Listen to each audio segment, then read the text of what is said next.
हरे कृष्णा। हरे कृष्णा प्रभु जी। 7, 8, 9, 10, 11 जन ज्वाइन किए हैं। तो फॉलो प्रेशर्स लोग और बाकी लोगों को ज्वाइन कराइए। तो आज सांबो प्रभु क्लास देंगे। 7:35 हो चुका है। तो अभी हम लोग कीर्तन शुरू करते हैं। 5 मिनट्स कीर्तन, उसके बाद सब मिलके एक माला जप करेंगे। उसके बाद सांबो प्रभु क्लास करने के लिए आएंगे। हरे कृष्णा। तो कीर्तन टीम, नंदिनी माता जी, आप स्टार्ट कर सकते हैं कीर्तन। हरे कृष्ण प्रभु जी। हरे नामया विष्णुपादाय कृष्णपृष्ठाय भूतले श्रीमते जय पताका स्वामिनीति नामिने राम हरे राम राम राम हरे हरे जय राधा माधव राधा माधव श्री राधे जय राधा माधव राधा माधव श्री राधे जय जगन्नाथ बलदेव सुभद्रमाय जय सुदर्शन जय जय प्रभुपाद प्रभुपाद प्रभुपाद जय जय प्रभुपाद जय जय गुरुदेव गुरुदेव गुरुदेव जय जय गुरुदेव निताय गौर हरि बोल हरि बोल हरि बोल निताय गौर हरि बोल निताय गौर हरि बोल हरि बोल हरि बोल निताय गौर हरि बोल।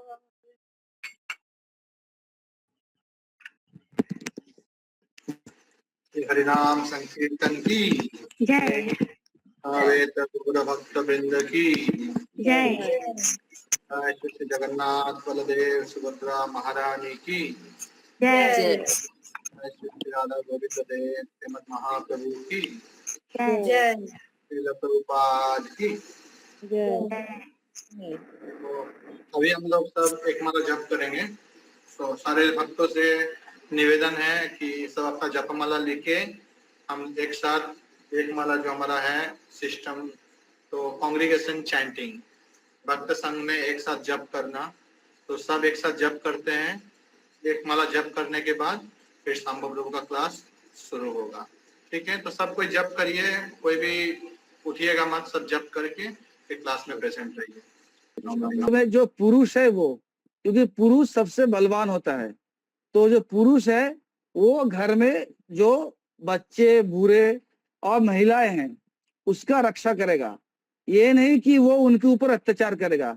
आज की जमाना में आप देखेंगे जो भी कोई बलशाली है उसके बाद अहंकार होता है।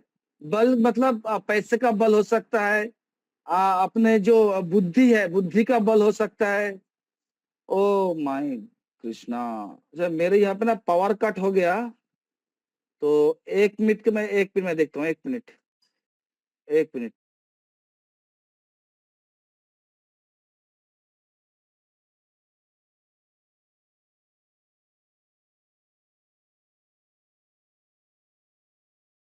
यस, तो थोड़ा पावर कट हो गया मेरा यहाँ पे। फिर मैं प्रयास करता हूँ बोलने का जो जो मैं बोल रहा था।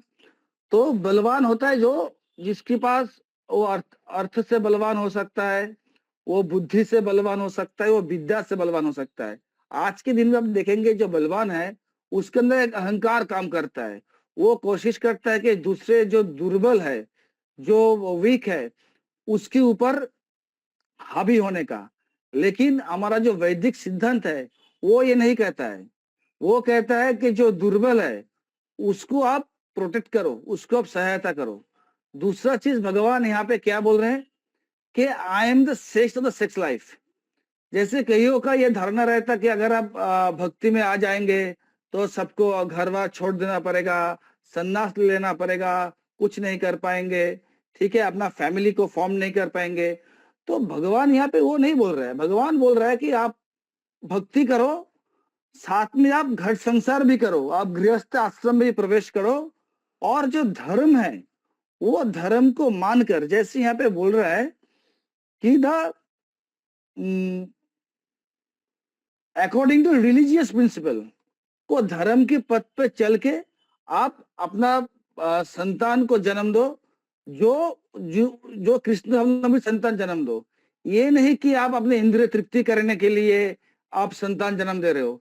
अगर आप इंद्रिय तृप्ति करने के लिए अगर आप संतान जन्म दोगे तो वो क्या होगा, वो बड़ा होके कुछ भी बन सकता है। जैसे आज आप देखोगे जो भी आज के यूथ है वो डिस्ट्रैक्टेड है, उसका कोई एमलेस है, वो उल्टा सीधा चीज करता है, उल्टा सीधा खाना खाता है, नशा करता है, उसमें कोई मोरलिटी नहीं है, कोई एथिक्स नहीं है, वो कृष्णा कॉन्शियसनेस लाइफ लीड नहीं करता है।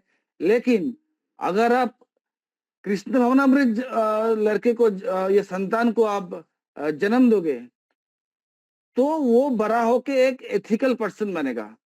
पेरेंट्स जो है, पिता माता जो है, वो भी भक्ति करेगा और एक भक्त संतान को जन्म देगा।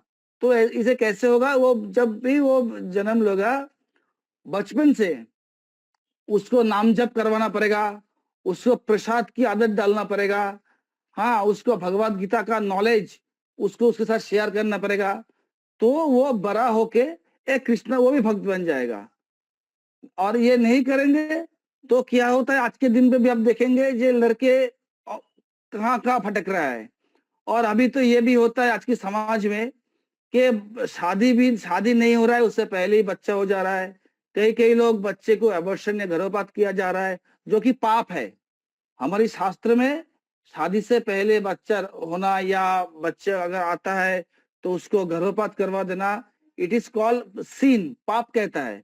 तो भगवान कब कह रहा है कि ये सब नहीं करना है, आपको क्या करना है, रिलीजियस प्रिंसिपल फॉलो करके आप गृहस्थ आश्रम पे प्रवेश करो और जो संतान आप कृष्ण भवनमय संतान जन्म दो, आप भी भक्ति करो और आपका जो संतान है उसको भी आप भक्त बनाओ। बचपन से उसको नाम जप कराओ, प्रसाद दिलाओ, और ऐसे आप कृष्ण भवनमय संतान अगर आप जन्म दोगे तो कोई प्रॉब्लम नहीं है। तो 11th अगर हम लोग 11th वर्ष जो है तो उसमें दो चीज भगवान ने कहा है। फर्स्ट, जो अपना ताकत है, जो अपना बल है, उसको अपने स्वार्थ के लिए यूज मत करो। आज दिखा जाए लोग आज भी स्वार्थ के लिए यूज कर रहा है। कोई बहुत बलशाली है, कोई पॉलिटिकल इन्फ्लुएंस है, कोई फाइनेंशियल इन्फ्लुएंस है, वो क्या करता है, जो वीक है उसका जमीन छीन लेता है, उसका घर हड़प लेता है, उसके ऊपर टॉर्चर करता है, अपना पावर दिखाता है। तो भगवान बोल रहा है ये सब ना करो, आप दुर्बल जो है उसको आप प्रोटेक्ट करो अपने बल से, और गृहस्थ आश्रम पे जाओ और धर्म को मानते हुए आप कृष्ण भवनामय संतान को जन्म दो और उसको बचपन से आप कृष्ण भवनामय करके तैयार करो।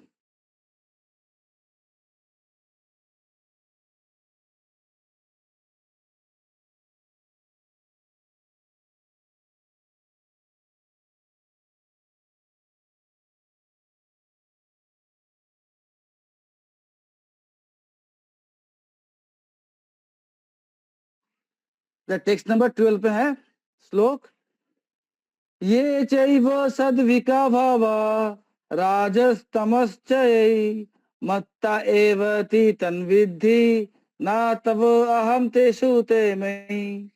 इसका कोई ट्रांसलेशन कर सकता है? हरि बोल।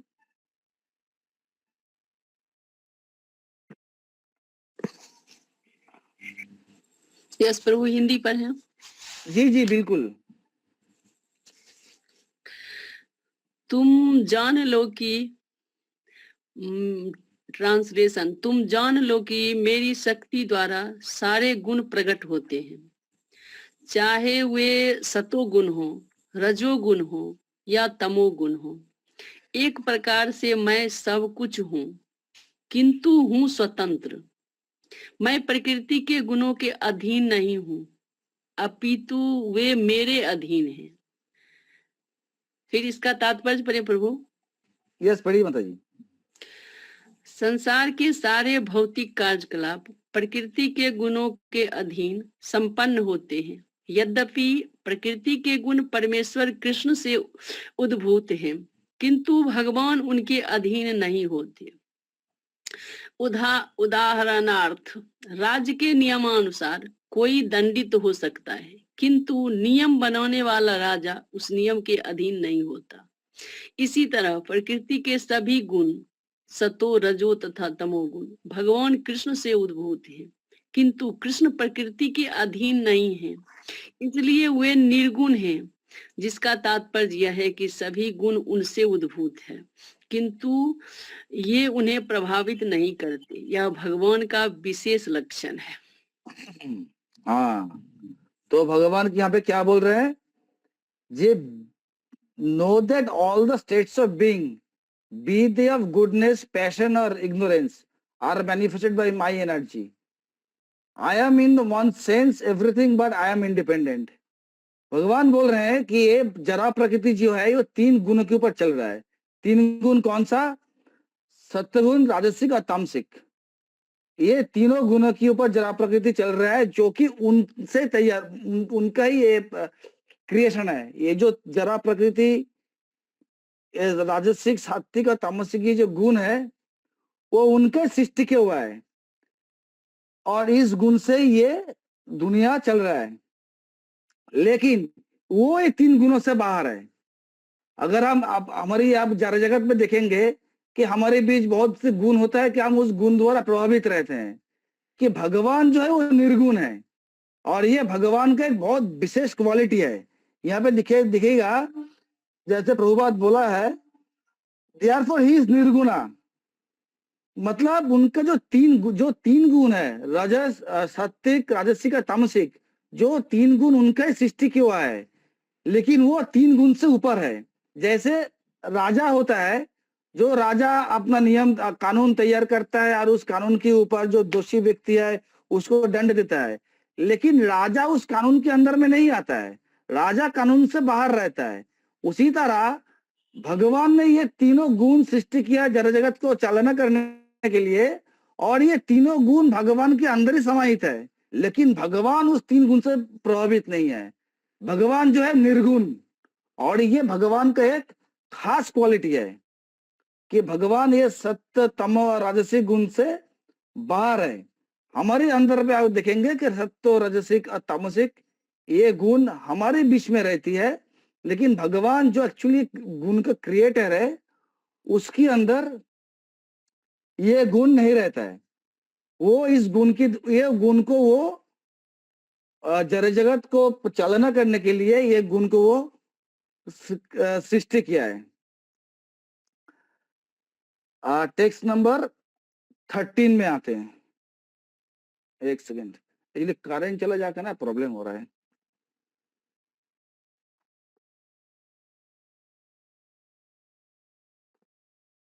टेक्स्ट नंबर 13 में है,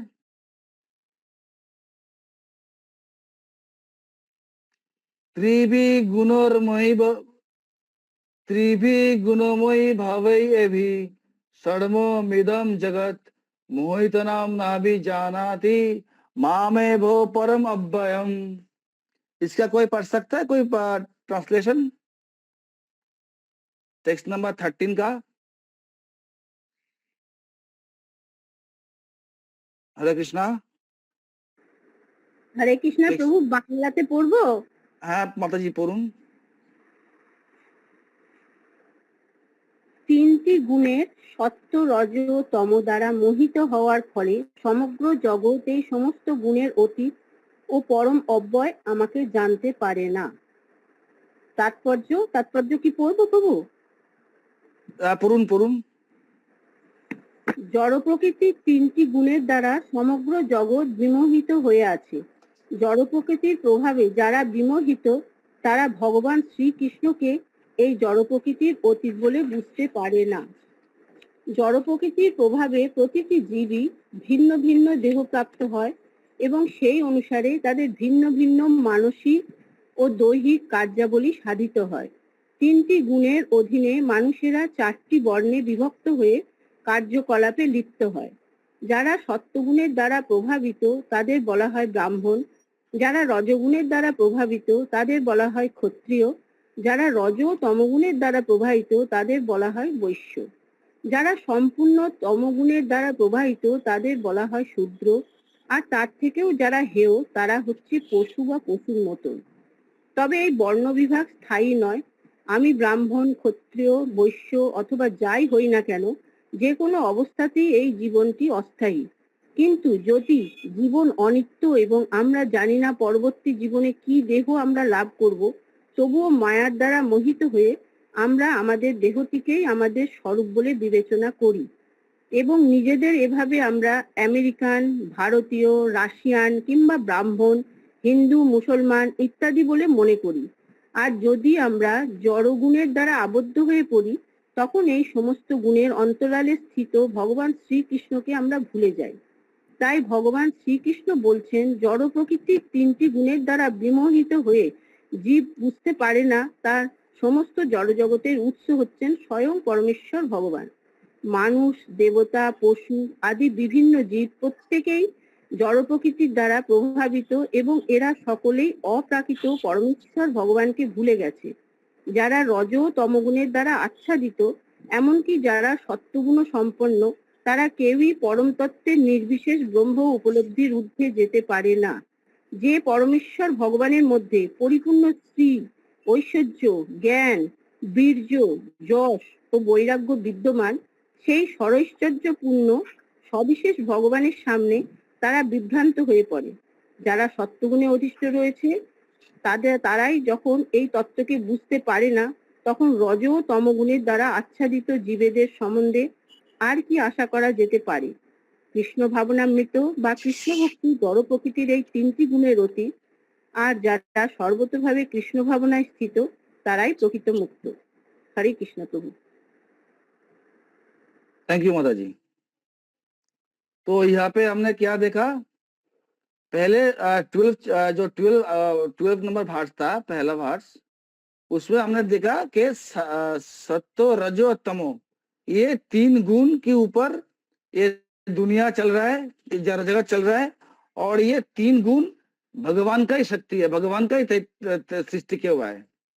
तो ये अब अभी 13 नंबर श्लोक पे हम जानेंगे, जब हम जान चुके हैं कि सत्य, राजसिक और तामसिक ये 3 गुण भगवान की सृष्टि है, भगवान ये पूरा जगत के परिचालना कर रहा है, तो फिर हम क्यों भगवान का शेल्टर नहीं ले रहे हैं? तो ये यहाँ पे वर्णन किया हुआ है टेक्स्ट नंबर 13 पे कि ये सब जानते हुए भी हम लोग क्यों भगवान का शेल्टर नहीं ले रहे हैं। तो क्या हुआ है, यहाँ पे बोल रहा है जी, every living entity under the influence of material nature has a particular type of body and particular type of psychological and biological activities accordingly. तो क्या होता है, ये जो 3 गुण है, सत्वगुण, रजोगुण और तमोगुण, ये गुण के चलते हुए हर एक जड़ प्रकृति में हर एक जीव को अलग अलग बॉडी मिला है। किसी को मनुष्य बॉडी मिला है, किसी को पशु का बॉडी मिला है, किसी को कोई मच्छर का बॉडी मिला है, ऐसे बॉडी मिला है। और इस बॉडी में हम लोग ऐसे कवर्ड हो गए हैं, ये आच्छादित हो गए हैं कि हम लोग समझ नहीं सकते हैं कि भगवान कौन है। जैसे आप लोग देखेंगे, बहुत लोग जैसे मायावादी है, बहुत लोग बोलते हैं भगवान तो निराकार है, भगवान का तो कोई रूप नहीं है। कोई इससे भी आगे जाके बोलता है, जो नास्तिक लोग होता है या कोई भी बोलता है कि भगवान वो तो मनुष्य ही सृष्टि किया है, ऐसे ही बोल देता है। आप सुनिएगा, बहुत लोग ऐसे बोलता है, भगवान वो तो मनुष्य ने सृष्टि किया, हम ही ने भगवान को बनाया है, हम ही ने धर्म को बनाया है। हम लोग भगवान का ये जो अस्तित्व है, इसको हम स्वीकार ही नहीं करते। क्यों स्वीकार नहीं करते? क्योंकि हम ये जो 3 गुण है, ये सात्विक, राजसिक, तामसिक, इस गुण द्वारा हम इतना ठके हुए हैं कि हम भगवान का जो अस्तित्व है वही हम समझ नहीं पाते। और इसी गुण के चलते और हम लोगों को अलग अलग से बॉडी मिलते हैं। किसी को मनुष्य बॉडी मिलता है, किसी को पशु की बॉडी मिलते हैं, किसी को कोई मच्छर या किसी का भी प्राणी का हम लोग का बॉडी मिलता है। कोई हम जो कोई अमेरिकन होता है, कोई मुस्लिम होता है, ये भी जो भी बॉडी होता है ये परमानेंट नहीं होता है, यहाँ पे प्रभुपाद अपनी पारपोर्ट में बोल रहे हैं कि but although life is temporary and we do not know what we are going to be in the next life, in case this life is temporary, शायद हम लोगों को बहुत सारी बॉडी मिल रहा है लेकिन वो हमारे टेम्पोररी है, और इस बॉडी की चलते कोई हम जो जीव हमारे बीच कोई ब्राह्मण होते हैं जो सत्यगुण द्वारा प्रभावित होते हैं, जो क्षत्रिय होता है वो रजगुण द्वारा प्रभावित होता है, जो वैश्य होता है वैश्य जो बिजनेसमैन क्लास होता है वो रजो एवं तमो दोनों गुणों से प्रभावित होता है, और जो शूद्र होता है वो सिर्फ तमोगुण से प्रभावित होता है। लेकिन ये जो भी है, कोई आज इस जन्म में हो सकता है कि हम कोई ब्राह्मण होकर जन्म लिया है, कोई क्षत्रिय होकर जन्म लिया है, जो भी जन्म लिया है ये सब टेम्पररी है। ये नहीं कि हम इस जन्म में ब्राह्मण होकर जन्म लिया है तो हम अगले जन्म में ब्राह्मण होकर जन्मेंगे, या नहीं कि हम इस जन्म में क्षत्रिय होकर जन्म लिया है तो हम अगले जन्म में भी क्षत्रिय होकर जन्म लेंगे।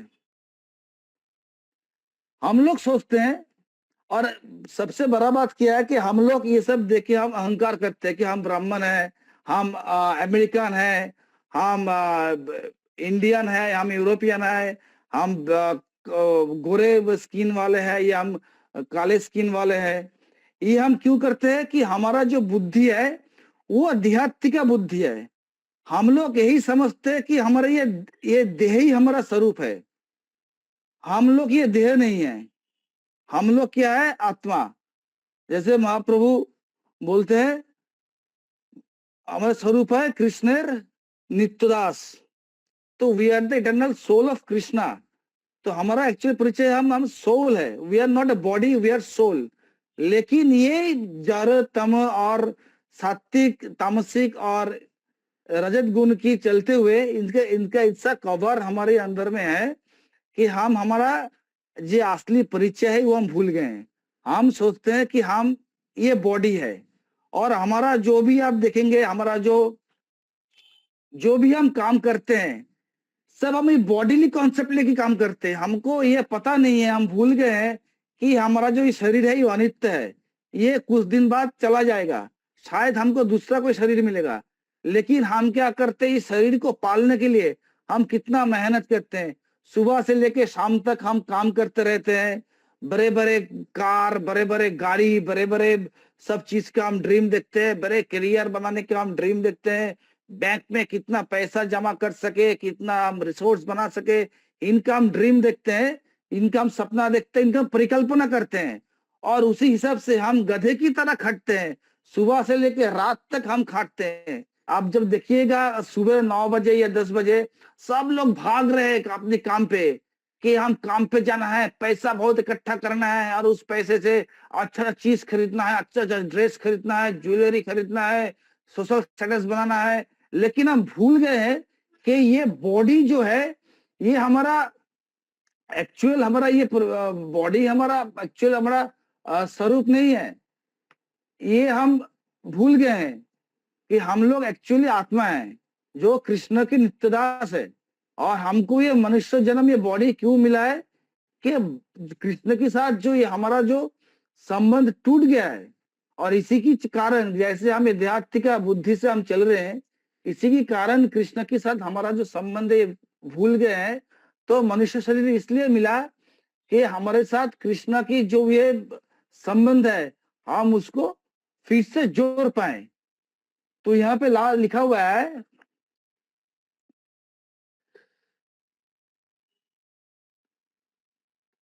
that we do not know the what we are going to be in the next life. By the spell of his visionary energy, we consider ourselves in terms of this bodily consciousness life. जो मैंने आपको बताया कि हम सोचते हैं कि हम ये बॉडी है और ये बॉडी कॉन्सेप्ट लाइफ में हम भाग रहे हैं।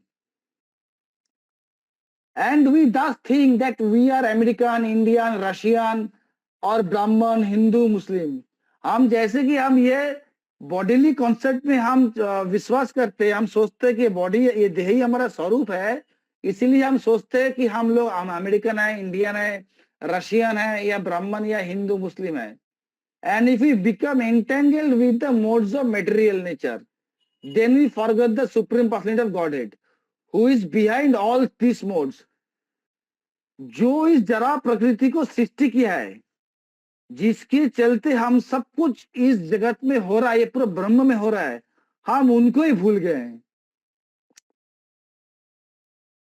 So Lord Krishna says that living entity is deluded by these three modes of nature. Do not understand that behind the natural material background is the supreme personality of Godhead. कि हम भूल ही गए हैं कि जो भी कुछ हो रहा है वो सबके पीछे भगवान ही है. हम सोच रहे हैं कि भगवान नहीं है, हम ही महान है, हम अमेरिकन है, हम पावरफुल है, हम बहुत बलशाली है, हमके पास बहुत पैसा है, तो हम बहुत इन्फ्लुएंशियल है, हम सब कुछ प्लान कर पाएंगे, सब कुछ कर पाएंगे. लेकिन हम ये भूल गए हैं कि हमारा जो भी बल है, जो भी हमारा मेहनत करने का एनर्जी है, जो भी हमारे पास पैसा है, इंटेलिजेंस है, सब ये भगवान का दिया हुआ है. ये हम भूल गए. तो हम तो भगवान क्या बोल रहा है, तो इसको रीएस्टेब्लिश करना पड़ेगा. There are many different kind of living entities, human beings, demigods, animal, etc. जो भी सभी आप तो भूल ही गए हैं. तो जो ब्राह्मण है, ब्राह्मण जो है वो सत्य गुण पे आधारित है. तो जो सत्य गुण है वो ब्राह्मण है. तो ब्राह्मण में स्पेशलिटी क्या है कि उसको लगभग पता है कि जीवन का उद्देश्य क्या है, मैं कौन हूं, मेरे साथ भगवान का संपर्क क्या है. ये नॉलेज जिसके पास है उसको बोलता है ब्राह्मण, जो सत्वगुण में है. उसके बाद आता है क्षत्रिय.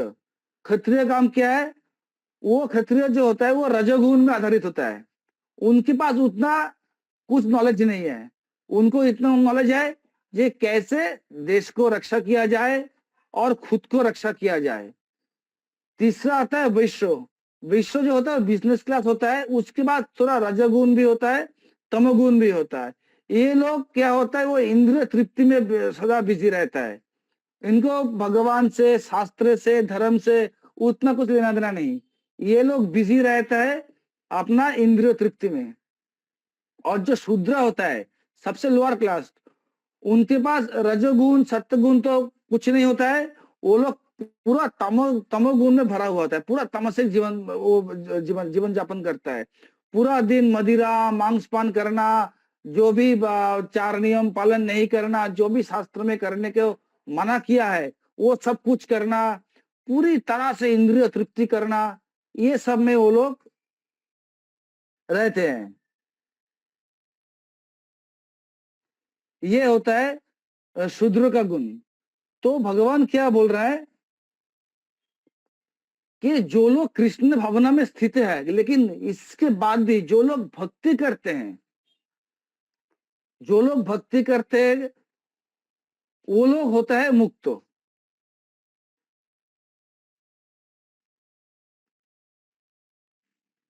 एक सेकेंड.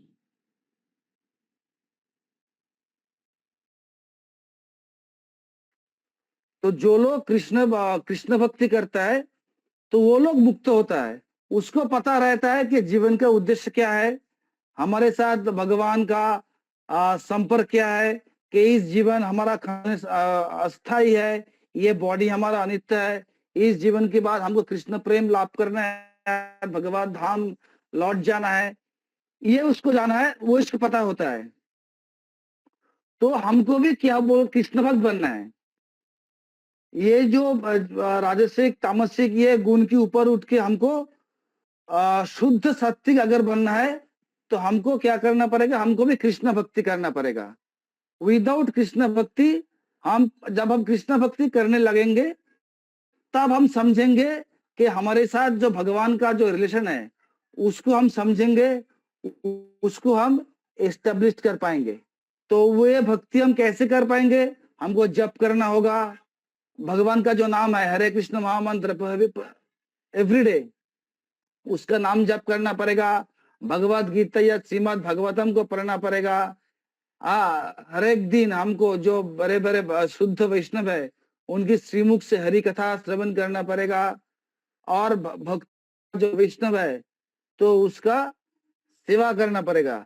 जैसे अब जब सेवा करेंगे, जब अब सेवा करेंगे, हर दिन माला जप करेंगे, ब्रह्म मुहूर्त में उठ के, और हम भगवत गीता श्रीमद् भगवतम पढ़ेंगे, तब क्या होता है, हमारे हृदय में तब सात्विक गुणावली प्रकाश होगा, दिव्य ज्ञान हृदय प्रकाशित हो। तो ये दिव्य ज्ञान है भगवान का, वो हमारा हृदय में प्रकाश होगा। जब ये हृदय में ज्ञान ये प्रकाश होगा, तब हम हमारे अंदर में जो भी ये तामसिक या राजसिक जो गुण है वो सब मिट जाएगा और शुद्ध सात्विक गुण हमारे हृदय में आ जाएगा। तब हम समझ पाएंगे कि जीवन के एक्चुअल उद्देश्य क्या है। तब अब ये तीन जो गुण है उनसे ऊपर हम उठ पाएंगे। उसको हम अभी क्या है, अभी हम नित्यबद्ध है। तो तब हम इससे ये जो नित्यबद्ध मतलब ये जो तीनों गुण से हम बद्ध है, लेकिन जब हम कृष्ण भक्ति करेंगे तब हम इस तीनों गुण से बाहर हम आ सकते हैं, और वो हमको मिलेगा कृष्ण भक्ति करके। नेक्स्ट वर्स में जाते हैं। नेक्स्ट वर्स जो है वो बहुत इंपॉर्टेंट है, बहुत इंपॉर्टेंट है। नेक्स्ट वर्स, दैवी होशो गुणोमोहि मम माया दुरत्माया मामे मोजे प्रपद्यन्ते माया में तंग तरन्ति ते। दैवी हस्य गुणोमोहि मम माया दुरत्तया मामे मोजे प्रपद्यन्ते माया में तंग तरन्ति ते। कोई है जो इसका ट्रांसलेशन पढ़ पाएगा? हरे कृष्णा। पढ़ रहे हैं। प्रकृति के 3 गुणों वाली इस मेरी दैवी शक्ति को पार कर पाना कठिन है, किंतु जो मेरे शरणागत हो जाते हैं वे सरलता से इसे पार कर जाते हैं। तात्पर्य, भगवान की शक्तियां अनंत हैं और ये सारी शक्तियां दैवी हैं। यद्यपि जीवात्माएं उनकी शक्तियों के अंश हैं अतः दैवी हैं, किंतु भौतिक शक्ति के संपर्क में रहने से उनकी पराशक्ति आच्छादित रहती है। इस प्रकार भौतिक शक्ति से आच्छादित होने के कारण मनुष्य उसके प्रभाव का अतिक्रमण नहीं कर पाता। जैसा कि पहले कहा जा चुका है, परा तथा अपरा शक्तियां भगवान से उद्भूत होते हैं, उद्भूत होने के कारण नित्य हैं। जीव भगवान की पराशक्ति से संबंधित होते हैं, किंतु अपराशक्ति अर्थात पदार्थ के द्वारा दूषित होने से उनका मोह भी नित्य होता है। अतः बद्ध जीव नित्य बद्ध है, कोई भी उसके बद्ध होने की तिथि को नहीं बता सकता। फलस्वरूप प्रकृति के चंगुल से उसका छूट पाना अत्यंत कठिन है। भले ही प्रकृति अपराशक्ति क्यों न हो, क्योंकि भौतिक शक्ति परमेश्वर द्वारा संचालित होती है, जिसे लांघ पाना जीव के लिए कठिन है।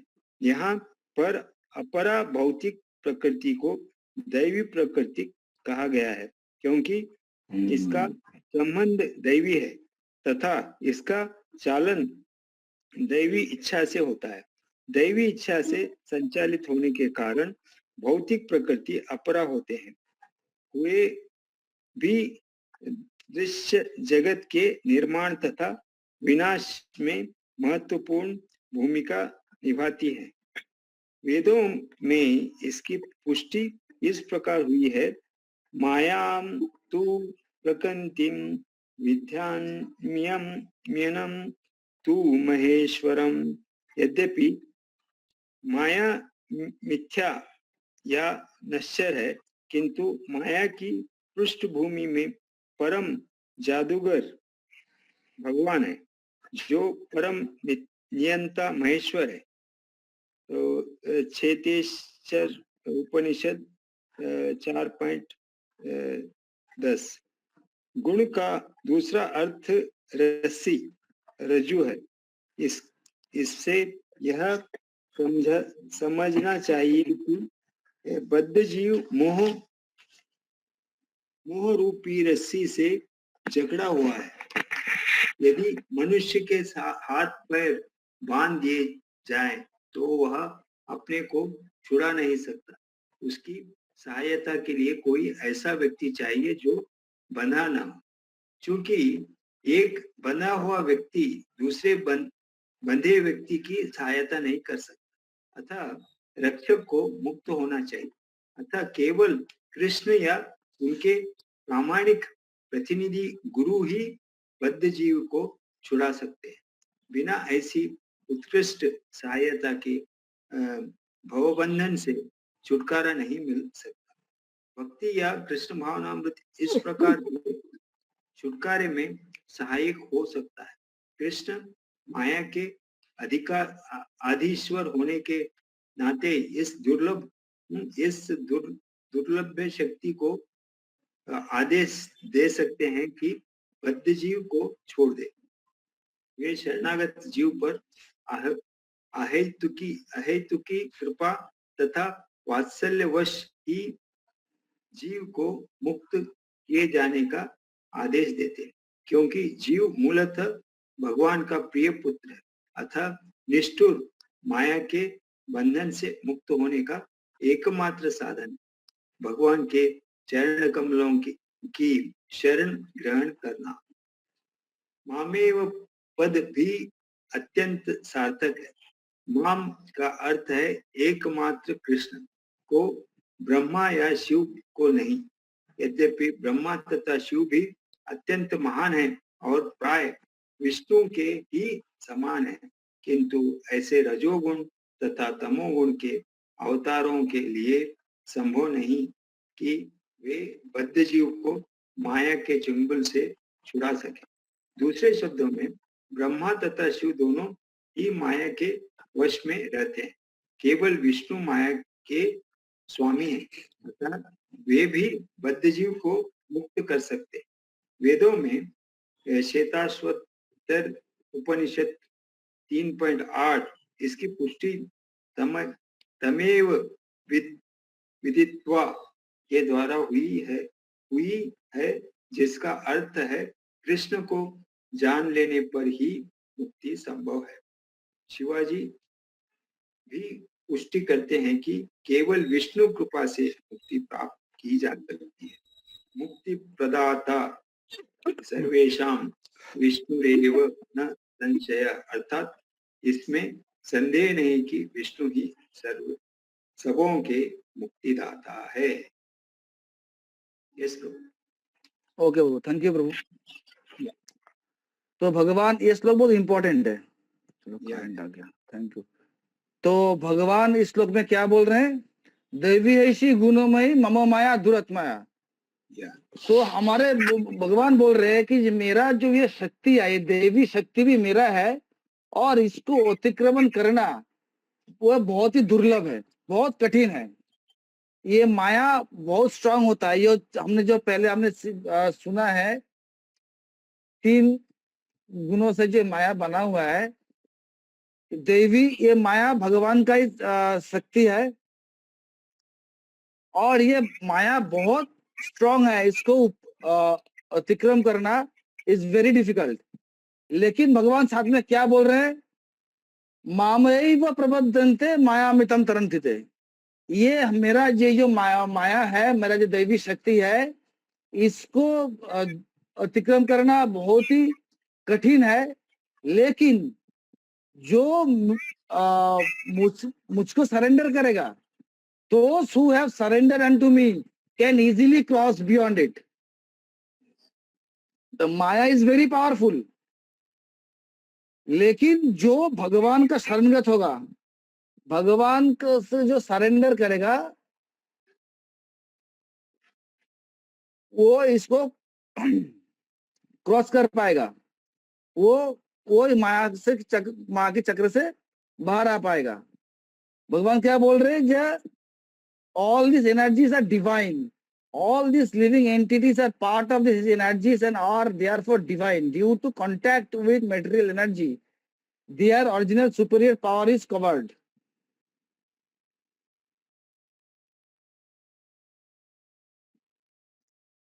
तो हमारे क्या हम देखेंगे कि ये जो शक्ति है इसको भगवान बोल रहे हैं देवी शक्ति, और ये जो देवी शक्ति है भगवान बोल रहे हैं वो भी मेरा है। और ये शक्ति क्या कैसे काम करता है?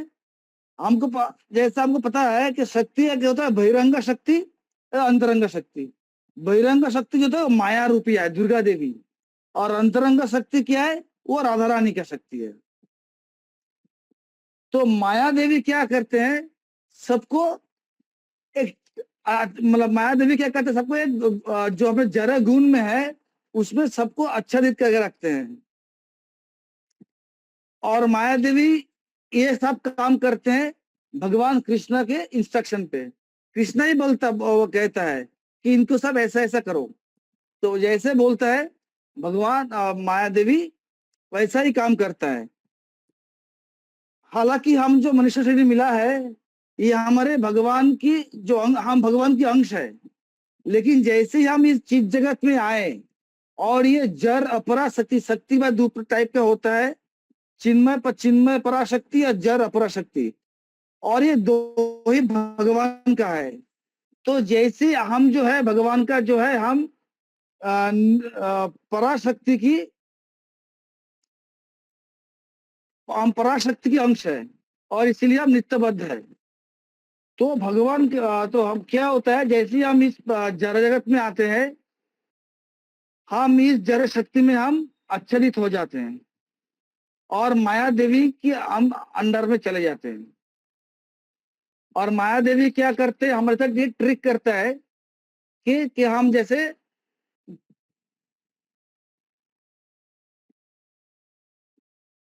कृष्ण के भूले रहे।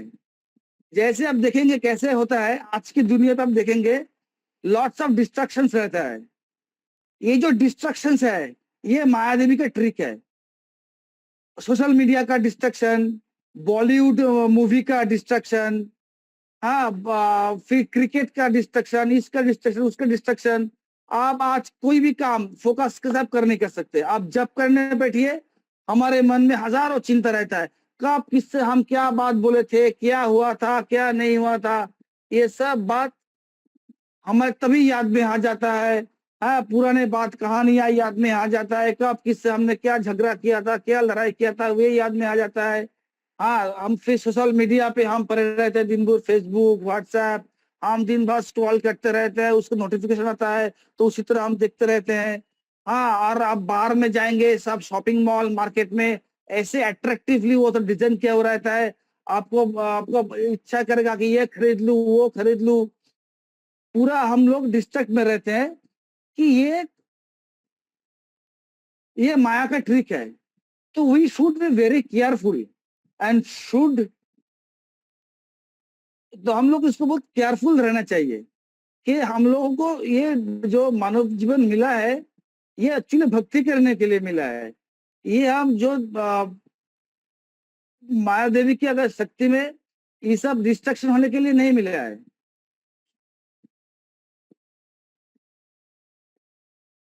तो क्या करना चाहिए हमको, ये जो माया ये जो हमारा डिस्ट्रक्शंस है उससे हमको केयरफुल रहना चाहिए और भक्ति को हमको इम्पोर्टेंस देना चाहिए। We should prioritise our bhakti. We are trying many thing for happiness. हम लोग खुशी के लिए बहुत कुछ करते हैं। हम अच्छे अच्छे रेस्टोरेंट में खाना खाने जाते हैं, हम दोस्तों के साथ बाहर घूमने जाते हैं, हम अच्छे कपड़े पहनते हैं, अच्छे घर में जाते हैं। ये सब माया हम लोगों को प्रलोभन दिखाता है कि ये करो हम खुश हो जाएंगे, वो करो तुम खुश हो जाओगे। लेकिन जितना हम ये सब करते हैं खुशी के लिए, जितना हम कोशिश करते हैं उतना हमारा स्ट्रेस, टेंशन, एंजाइटी वो सब हम लोग का बढ़ जाता है। तो एक्चुअली तो इससे हमको छुटकारा पाने क्या है, हमको माया का जो ये चंगुल है इससे हमको बाहर निकालना है। माया बहुत सारी डिस्ट्रक्शन, बहुत सारी कुछ क्रिएट करेगा लेकिन हमको क्या करना है, हमको इससे बाहर निकलना है। तो बाहर निकलने के लिए हमको कहता है भक्ति के राह में देखेंगे, अगर श्रीमद् भगवतम में जब गजेंद्र लीला कहानी पढ़ेंगे देखेंगे, तो जब गजेंद्र का क्या हुआ था, पैर एक क्रोकोडाइल ने उसको काट लिया था, पूरा पकड़ लिया था और उसको बहुत ब्लीडिंग हो रहा था। वो बहुत कोशिश कर रहा था गजेंद्र अपने पैर को क्रोकोडाइल की वो मुंह से छुड़ाने के लिए, लेकिन वो जितना छुड़ाने की कोशिश कर रहा था वो उतना ही वीक हो जा रहा था, उसको उतना ही खून बह रहा था। तो यही हाल हमारा है। तो क्रोकोडाइल जो है उसको हिंदी में क्या बोलता है, मुझे पता नहीं उसको हिंदी में क्या बोलता है। मगरमच्छ। मगरमच्छ, यस। तो ये मगरमच्छ एक्चुअली माया का रिफ्लेक्शन है और हम हो गए उस गजेंद्र की तरह। हमको माया ने अपने पकड़ में ले लिया और हम जितना भी कोशिश कर रहे हैं माया की चंगुल से बाहर निकलने के लिए, उतना हम फंस जा रहे हैं। हम सोच रहे हैं कि आज बहुत पैसा कमा लूंगा तो अब जीवन में खुशी हो जाएगा, बच्चा बड़ा होकर सेटल हो जाएगा तो खुशी हो जाएगा, बच्चे का शादी करवा दूंगा तो सब कुछ ठीक हो जाएगा। लेकिन अब दिखा जाए कि जितना भी हम पैसा रोजगार करें, जितना भी हम बच्चे को अच्छी तरह हम एजुकेट करें, बच्चे सेटल्ड हो जाए, पोता पोती हो जाए, सब कुछ हो जा रहा है, लेकिन हम माया की जंगल से हम बाहर नहीं निकल पा रहा है। फिर बाद में गजेंद्र ने क्या किया, जब वो देख रहा है कि वो वीक हो जा रहा है, वो कैसे भी कुछ नहीं कर पा रहा है, तब वो भगवान को शरणागति लिया, भगवान को अपने को सरेंडर कर दिया। भगवान को जब वो सरेंडर किया, भगवान ने उसको मुक्त करके भगवत धाम में वापस लेकर चला गया। अब गजेंद्र लीला अगर आप पढ़ेंगे भगवतम से, आप पूरे बहुत सुंदर कहानी है, आपको यह सब कुछ पता चल जाएगा कि हम लोग स्थिति आपके कहाँ पे है। तो माया ऐसा ही करता है, माया हमको सब चीप प्रोडक्ट ऑफर करता है, भगवान हमको प्रोडक्ट ऑफर करता है, प्रोडक्ट अच्छा तरह अच्छी प्रोडक्ट ऑफर करता है जो प्योर है, और भगवान जो और माया जो है सब चीप प्रोडक्ट ऑफर करता है। तो हमको क्या करना है, तो इस जंगल से हमको निकलना है। जितना हम भौतिक सुख ढूंढने की कोशिश करेंगे उतना हम माया के अधीन हो जाएंगे। जैसे चैतन्य में लिखा हुआ है, कृष्ण बुलिया जी भगवान करे पासेते माया तारे जापटैया धरे। चैतन्य महाप्रभु बोल रहे हैं चैतन्यमृत में, ये हम लोगों का ये प्रॉब्लम क्या है कि हम भगवान को भूल गए, भगवान को भूल के हम भोग में हम व्यस्त हो गए और माया ने हमको पकड़ लिया। अब इस माया की चंगुल से हमको बचना है। तो जैसे मैंने आपको लास्ट 13 नंबर श्लोक में मैंने आपको बताया था कि हम लोग जो है नित्य बद्ध जीव है। तो ये भगवान के जो तीनों जो गुण है, राजसिक तामसिक, ये जो गुण है, ये गुण का और एक, इस गुण से हम बधे हुए हैं, इस गुण का और एक मीनिंग है, उसका मीनिंग का नाम है रज्जू या रोप, जो दरी कहते हैं। ये दरी, ये 3 दरी से हम बधे हुए हैं। आप देखेंगे दुर्गा देवी जो है उनका जो त्रिशूल है, वो त्रिशूल का ये भी सिंबलाइज करते हैं कि सात्विक तामसिक और सात्विक राजसिक तामसिक, ये 3 सिंबलाइज करते हैं। यह आप जब शिव जी का भी आप त्रिशूल देखेंगे उसमें भी एक आपका ये सिंबलाइज करते हैं, आदि दैविक आदि भौतिक सिंबलाइज करते हैं। तो हम जो है रज्जू से हम बधे हुए हैं क्योंकि हम नित्यबद्ध है। तो हम खुद जब हम ये रज्जू से या रोप से हम बधे हुए हैं तो हमको छुड़ाएगा कौन? हमको तो ये तीनों गुण या माया के रूप से हम तो बधे हुए हैं। तो जब जो छुड़ाने वाला ऐसा होना चाहिए जो खुद मुक्त हो। मैं बधा हुआ हूं, मैं जिससे हेल्प मांग रहा हूं वो भी बधा हुआ है दरी से, तो ये रस्सी से बधा हुआ है। तो जो खुद रस्सी से बधा हुआ है, क्या वो हमें छुड़ा पाएगा? नहीं छुड़ा पाएगा। तो हमको कौन छुड़ा पाएगा? जो नित्य मुक्त है, जो मुक्त है वो हमें छुड़ा पाएगा। ये नित्य मुक्त कौन है? गुरुदेव। जब हम गुरुदेव के आश्रय लेंगे, गुरुदेव के शरणागति के, गुरुदेव नित्य मुक्त जीव है और वो भगवान का स्वयं प्रतिनिधि है। ठीक है, भगवान ने उसको भेजा है गुरु के रूप में इस जगत में कि हम जैसे नित्य बद्ध जीव को मुक्त दिलवाने के लिए। तो हमको क्या करना चाहिए? हमको गुरुदेव का शरण लेना चाहिए।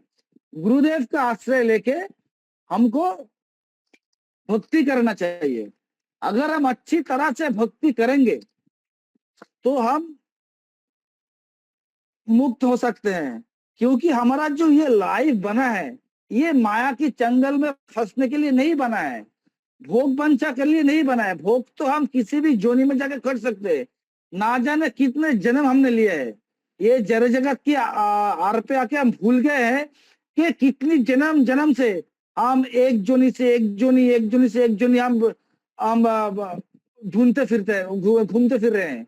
हमको पता भी नहीं है कितने हजारों हजारों साल से हम घूम रहे हैं। लेकिन अब भगवान ने हमको यह मानव शरीर दिया है, और ये मानव शरीर क्यों दिया है? भक्ति करने के लिए। अगर हम भक्ति नहीं करेंगे तो क्या होगा? फिर हमको कोई दूसरा जोनी मिलेगा।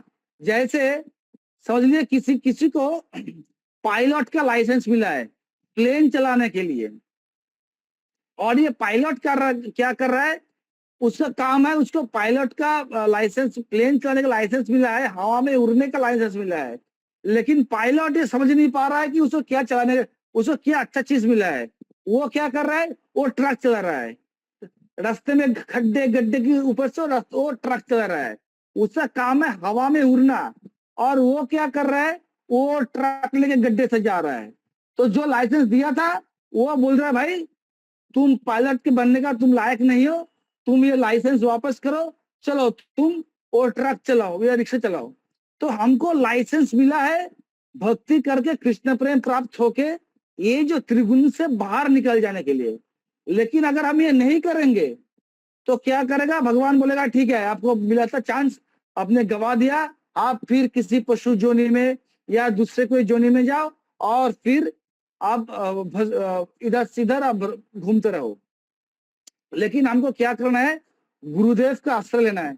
गुरुदेव का आश्रय लेके हमको भक्ति करना है। अगर हम अच्छी तरह से भक्ति करेंगे तो फिर तो भगवान भी देखेगा ये ठीक है, ये अच्छी तरह से भक्ति कर रहा है, हम इसको परम धाम में बुला सकते। जैसे लिया है, एक मिनट,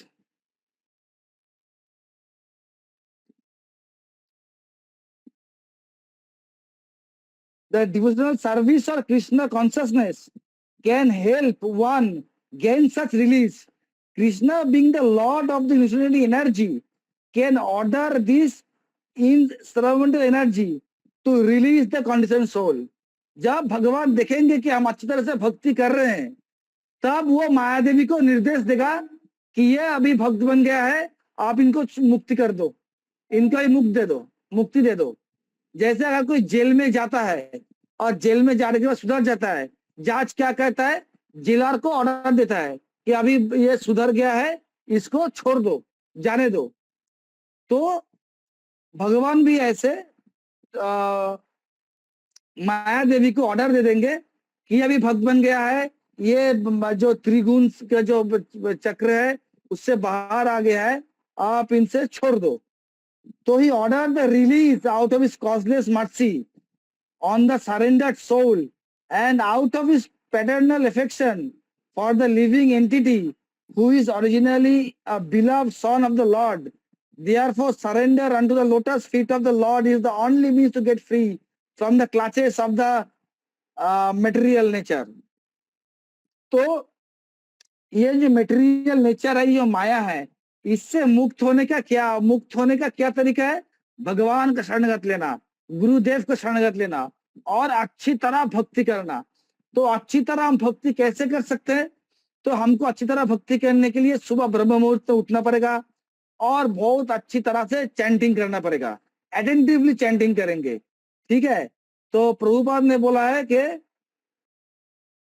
जो ब्रह्म मुहूर्त में उठ के चैंटिंग नहीं करते, जपा नहीं करते हैं, वो अपने भक्ति जीवन में सीरियस नहीं है। तो हमको ब्रह्म मुहूर्त में उठ के वो अटेंटिवली जपा करना है। और भगवान ने कहते हैं कि अगर आप अटेंटिवली जपा करेंगे तो हमारा 99% अटेंडेंस, 99% हमारा एडवांसमेंट वो उस जपा से ही हो जाएगा। तो अगर हम अच्छी तरह करेंगे, अगर हम कृष्णा को पैराडाइज देंगे, कृष्णा भी हमको पैराडाइज देंगे कि हाँ ये मेरा नाम ले रहा है, मेरा कथा श्रवण कर रहा है, मेरा भक्ति कर रहा है, ठीक है, मैं भी इसको इम्पोर्टेंस देता हूँ और इसको माया की चंगुल से इनको मैं आजाद कर देता हूँ। If we paradise Krishna, Krishna will paradise us. और क्या करना पड़ेगा, हमको भगवान को प्रणाम करना पड़ेगा। मंदिर में जाके या घर में अगर हमारा जो शिव विग्रह है उसको हमको दंडवत प्रणाम करना है, ठीक है। और तुलसी देवी को हमको पूजा करना है, तुलसी में जल देना है, हमको एकादशी एकादशी पालन करना है, हर एक एकादशी को पालन करना है, बहुत निष्ठा के साथ एकादशी को पालन करना है। और उस एकादशी के दिन ज्यादा से ज्यादा जप भी करना है। और हमको क्या करना है, क्लासेस सुनना है एवरीडे आपको हमको एटलीस्ट 3 क्लास सुनने की चेष्टा करना चाहिए।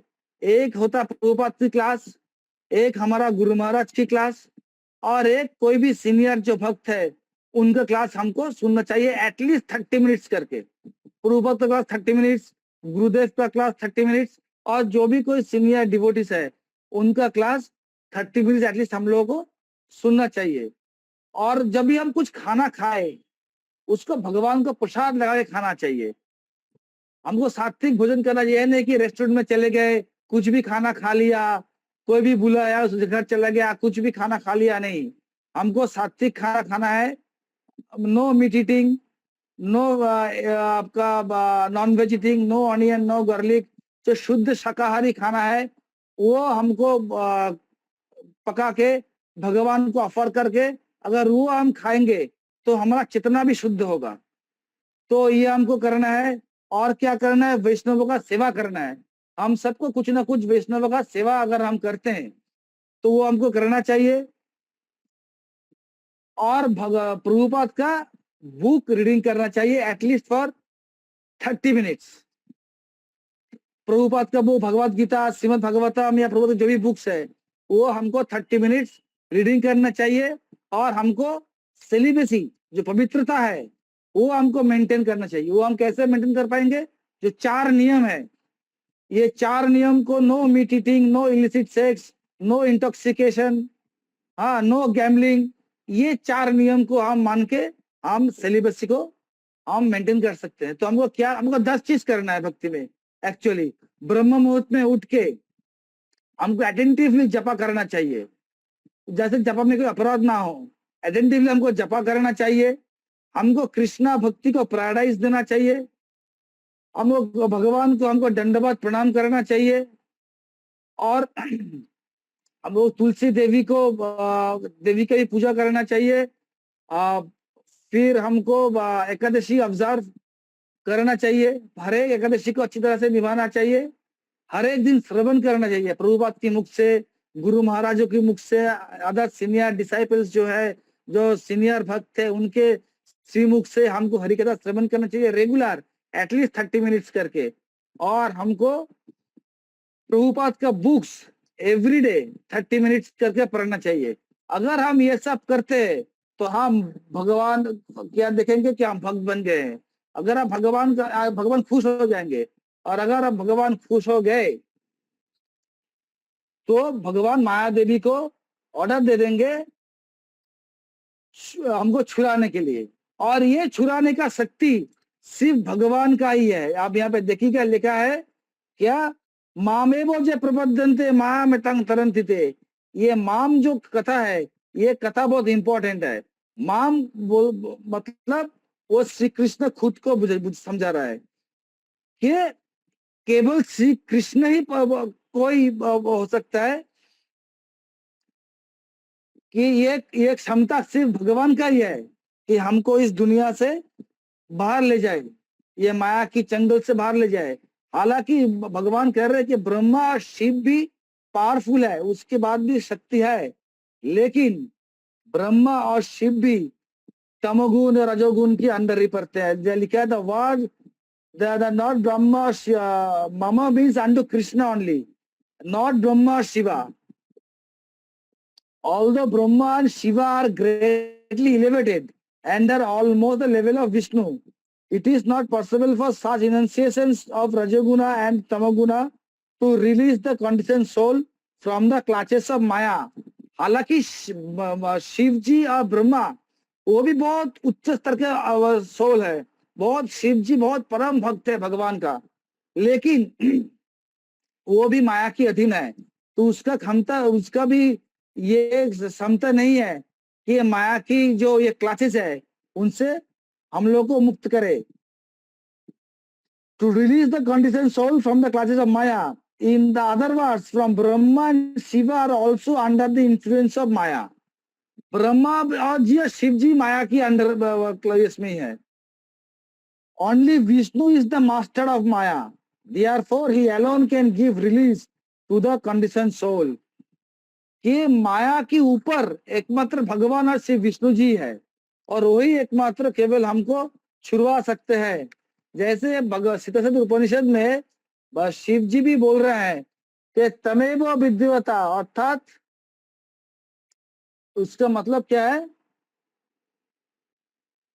कि even Lord Shiva affirms that liberation can be achieved only by the Vishnu.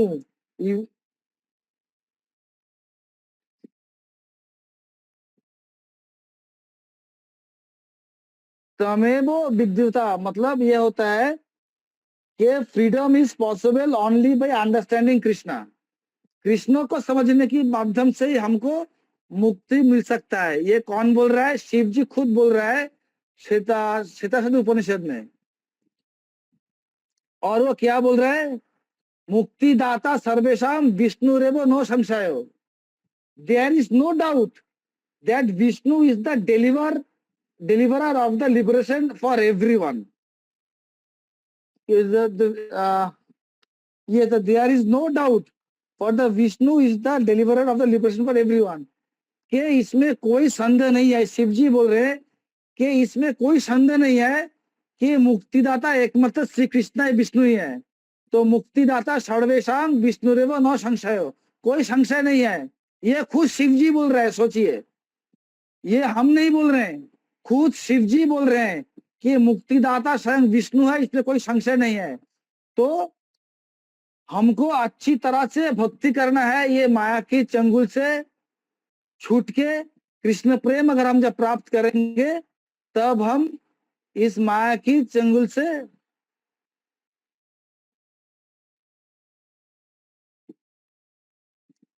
हम माया की चंगुल से हम छूट जाएंगे। ठीक है, तो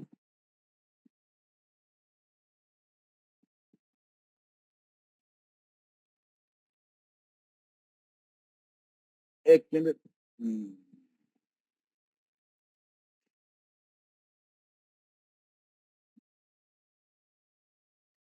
तो ये था 14th वर्ष का, यही था। अच्छा, एक अनाउंसमेंट भी है।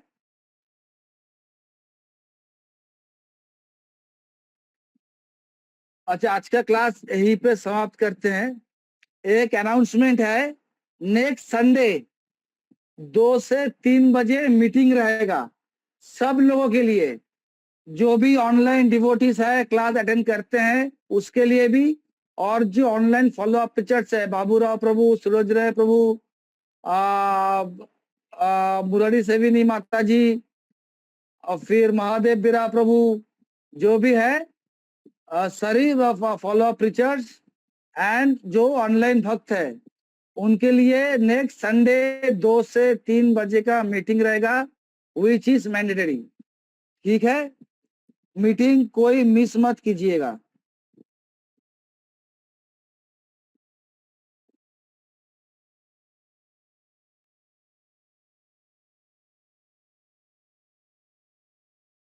हरे कृष्णा।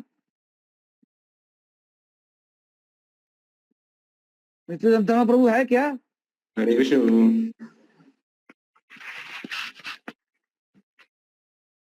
तो बाबूराव प्रभु हरि बोल। या हरे कृष्ण प्रभु। हाँ प्रभु, तो नेक्स्ट संडे से मीटिंग है, ठीक है प्रभु? यस यस यस यस, तो आप अटेंड कर जाइएगा। जरूर तो जरूर। आज का क्लास हम यहीं पे खत्म करते हैं। यस नेक्स्ट थर्सडे कोई दूसरा सीनियर भक्त आएंगे, तो उस दिन 7.15 कवर करेंगे। आज उत्सव हम नहीं बोल पाए क्योंकि बीच में बहुत देर कारण नहीं था, मुझे थोड़ा प्रॉब्लम हो रहा था। तो ठीक है, आप बने रहिए, आप इतना टाइम तक आप बने रहे, इसलिए आपको असंख्य धन्यवाद। तो आज का क्लास हम यहीं पे खत्म करते हैं। हरि बोल। जय हरि प्रभुपाद बोल। की जय। हरि बोल। हरे बोल। तो सभी भक्त लोग हम फिर से निवेदन करते हैं, अगले Sunday 2 PM to 3 PM meeting होगा रथ यात्रा और दुर्गा पूजा टूर के ऊपर। तो आप सब लोग जरूर उस मीटिंग में पार्टिसिपेट कीजिएगा। और सारे जो फॉलो अप प्रीचर्स है वो सब लोग अपने अपने डिवोटीज को ज्वाइन करवा दीजिएगा। हरे कृष्णा। हरे कृष्ण।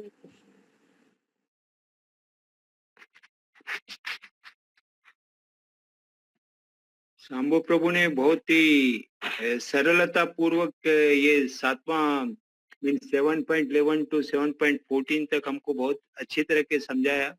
इनके लिए हम 3 बार हरि बोल बोलेंगे। हरि बोल, हरि बोल, हरि बोल। हरि बोल।